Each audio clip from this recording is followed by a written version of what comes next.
Hello everybody and welcome to another Twilight Zone review. Today it is Season 4, Episode 12, I Dream of Genie, written by John Furia Jr.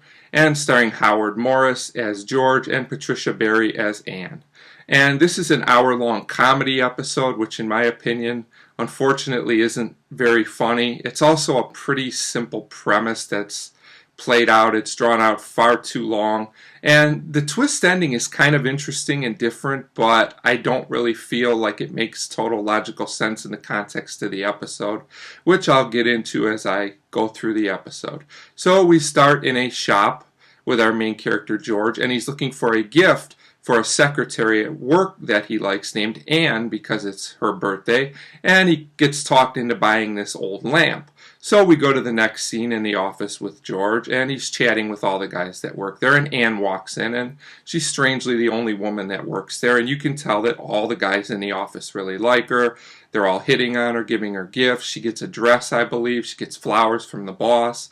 Only George likes her as well, but he's kind of shy, and I guess he decides his lamp doesn't measure up and he decides not to give it to her. So we go home with George and he's still got the lamp and he's a bit down on himself and he's talking to his dog, and the dog is reacting very strongly to the lamp.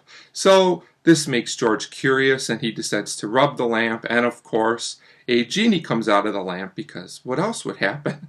So then we get these dialogue scenes which are pretty unfunny in my opinion between the genie and George. The genie keeps calling him Jack for some reason, which I didn't really think was funny, but whatever. So they discuss what George should or shouldn't wish for, most of which is pretty uninteresting, but things are going to get more uninteresting because we're going to have 3 scenes with George imagining different wishes and what the outcomes would be. There are some mildly amusing parts in these dreams, to be fair, but they're mostly just drawn out and aren't really that effective because they're pretty obvious in my opinion, and some of the logic doesn't really work either. So I'll get right to the dreams. In the first dream, George imagines himself married to Anne, and she's a very big star, and all this appears good on the surface.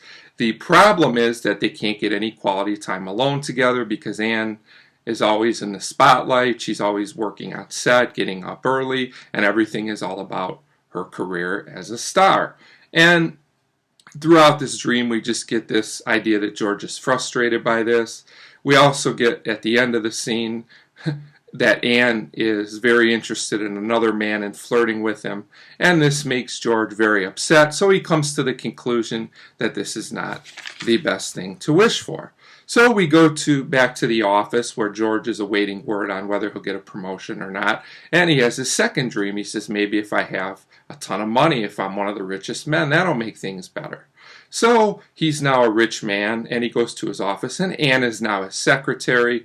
His former boss asks him for money, and that was one thing I did like about the episode, how all the characters were the same characters in each dream sequence as the people that George knew in the real world. That makes sense. I did like that twist. That's one of the few bright spots of this episode.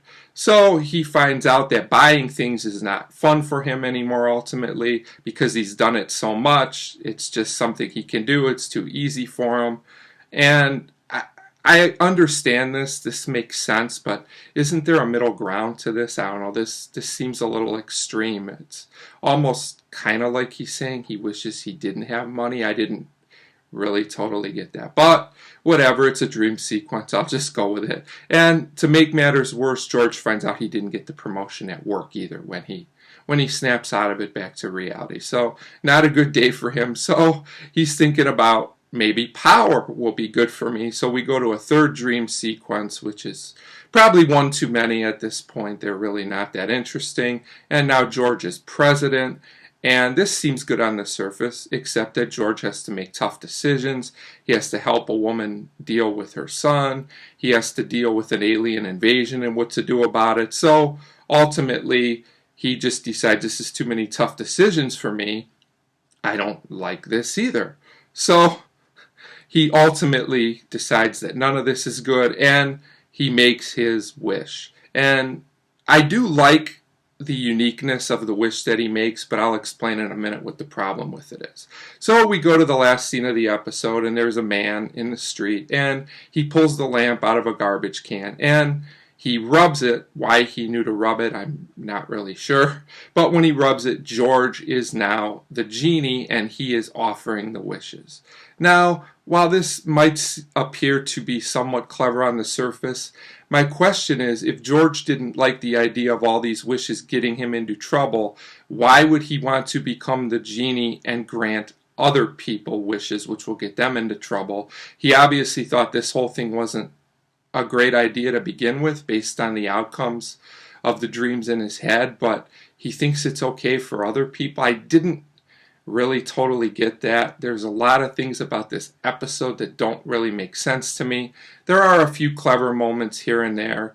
The twist ending is different. I just personally don't find the logic in it. It's not the worst Twilight Zone episode, but it's really too long, and nothing is more painful than bad comedy. I know comedy, as well as everything, is subjective, but especially comedy, but I didn't laugh very much during this episode.